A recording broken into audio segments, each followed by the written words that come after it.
Jadi ada temen Umi janda, Terus. semangat banget. Jangan salah paham. Laqad kana min hadyi hadzal din alladzi basatahu Rasulullah sallallahu alaihi wasallam. A few moments later. Bal yasbiru ala id. Aku lagi mau pergi dulu ya. Ya Ini saya. ada air nih buat yang baca. Makasih banyak. Jam berapa mau pergi? Ini sebentar lagi paling. Ya udah temenin Umi duduk dulu sebentar yuk. Ada yang mau ditanya. Silakan yang duduk. Langsung aja. Jangan bosan-bosan ya. Oh, ini duduk sini. Oke. Acara apa, Bi? Kan nasihat pernikahan. Oh iya, itu yang mau tanya. Apa? Jadi ada temen Umi janda, Terus. semangat banget. Jangan salah paham, bukan mau dinikahin sama. Jangan ngarep Terus. dulu sayang. Bersabar sampai nanti Allah menyiapkan bidadari di surga ya. Amin. Nah ini balik lagi ke pertanyaan tadi, Bi. Jadi Umi itu punya teman janda. Mm-mm.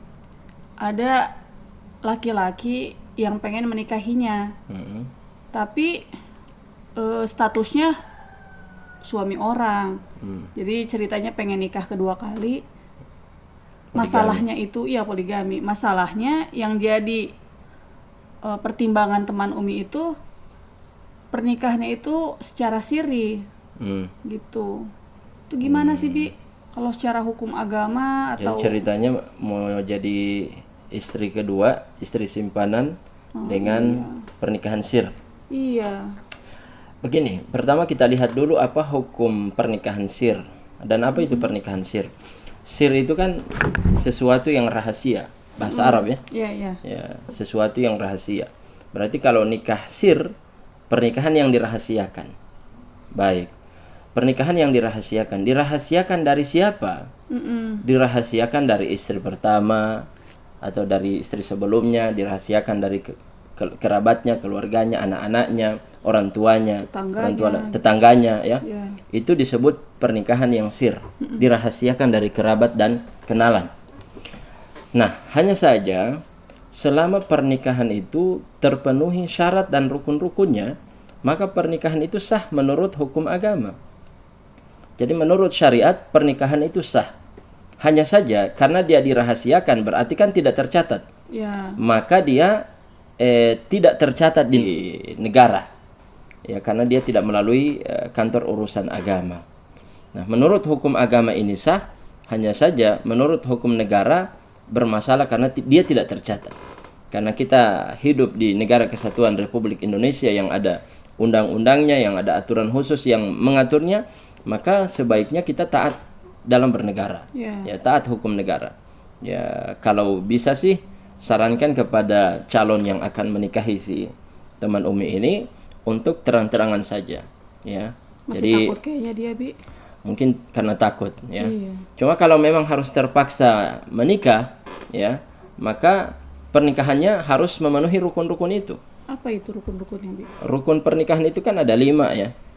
Yang Abi tahu ya, dalam mazhab Syafi'i itu ada si laki-laki, ya, calon mempelai pria, calon mempelai perempuan, kemudian ada wali, ya, wali perempuan, kemudian 2 saksi, dan yang kelima adalah sigat. Apa itu sih? Sigat itu ijab dan qabul. Oh, ijab. Ada ijab dan qabul. Ijab adalah penyerahan dari wali, qabul adalah penerimaan dari pria, ya, dari pria, ya, mempelai pria. Cuma 5 ini. Kalau mahar itu kan tergantung si perempuan dia minta atau tidak. Ya, cuma sebaiknya ada mahar ya. Ya, cuma dia tidak termasuk bagian daripada rukun, ya. Nah, kalau terpenuhi 5 rukun ini, maka pernikahannya sah. Yang masalahnya adalah kebanyakan orang kalau nikah sir karena dia tidak mau diungkap ke publik, akhirnya si perempuan pun tidak mendapatkan wali dari si bapaknya, dari orang tuanya yang laki-laki. Nah, pernikahan seperti ini batal, ya. Pernikahan seperti ini batal. Bisa jadi misalnya dia menjadikan alasan bapak saya jauh di luar daerah. Tapi kan sekarang ini di era media sosial bisa video call, bisa telepon, ya. Betul. Paling tidak telepon minta izin. Pak, saya mau nikah, minta restunya, minta walinya. Kalau si bapaknya tidak bisa langsung hadir di majelis akad, maka kan dia bisa menurunkan walinya kepada anak laki-lakinya, saudara laki-laki dari perempuan yang akan nikah ini. Kalau ternyata bapaknya, pamannya, saudara laki-lakinya ini nggak setuju lah, nggak mau, itu gimana, Bi? Nah, itu masalah. Berarti dia tidak mendapatkan perwalian. Pernikahannya? Ya, pernikahannya kata Nabi SAW, la nikaha illa biwaliyin. Ya, tidak ada pernikahan kecuali dengan wali. Walinya Itu kan tegas. dari wali hakim, maksudnya bukan keluarganya. Ya, tidak boleh. Masih wali hakim itu, ya, fasultan waliyu man la waliyalah.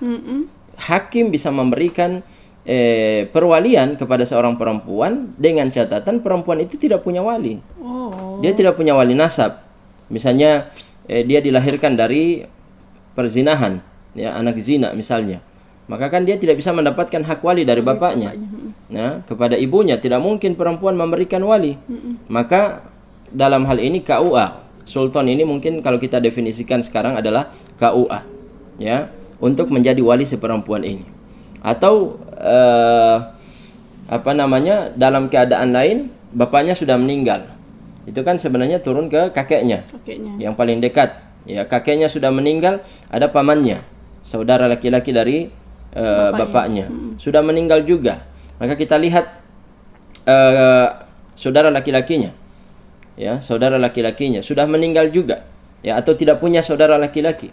Nah, barulah berpindah kepada wali hakim, begitu. Nah, persoalan yang terjadi sekarang banyak sekali orang yang mau cari jalan pintas yang simpel saja. Langsung minta dinikahkan oleh orang lain padahal masih punya wali. Status nikahnya batal berarti. Batal, tidak sah pernikahannya. Oh, Masya Allah. Begitu. Walaupun ada rukun-rukun lain terpenuhi. Ada 2 orang saksi, ada al-aqidani, laki-laki dan perempuan. Kemudian ada sigot, ijab dan qabul. Cuma karena wali ini tidak ada, maka pernikahannya menjadi cacat, alias batil, ya. Terus fasid. Solusinya gimana itu teman Umi tadi, balik lagi? Ya, solusinya sih kalau memang memungkinkan, dia sarankan kepada laki-laki untuk lebih gentle aja, daftarkan lewat pengadilan izin untuk poligami, dapat tanda tangan dari istri pertama, sidang, kemudian setelah itu menikah, ya. Karena pernikahan itu sesungguhnya ingin mencari ketenangan, ya. Iya, betul. Bukan malah was-was setelah menikah dihantui rasa takut ketahuan oleh istri pertama dan sebagainya. Walaupun sebenarnya ada aturan yang sekarang sudah mulai diterapkan, itu orang yang menikah sir, ya, dia tetap dianggap pernikahannya, hanya saja dianggap belum tercatat, ya, belum tercatat. Ya. Cuma nanti anak yang dihasilkan dari pernikahan itu dia tetap mendapatkan hak administrasi, ya, dapat akta kelahiran, kemudian setelah itu masuk SD, dapat ijazah, SMP ijazah dan seterusnya. Begitu. Nanti mau disampaikan ke teman Umi ya. Iya. Makasih Bi ya. Oke, Abi mau pergi dulu ya. Oke, Umi antar yuk.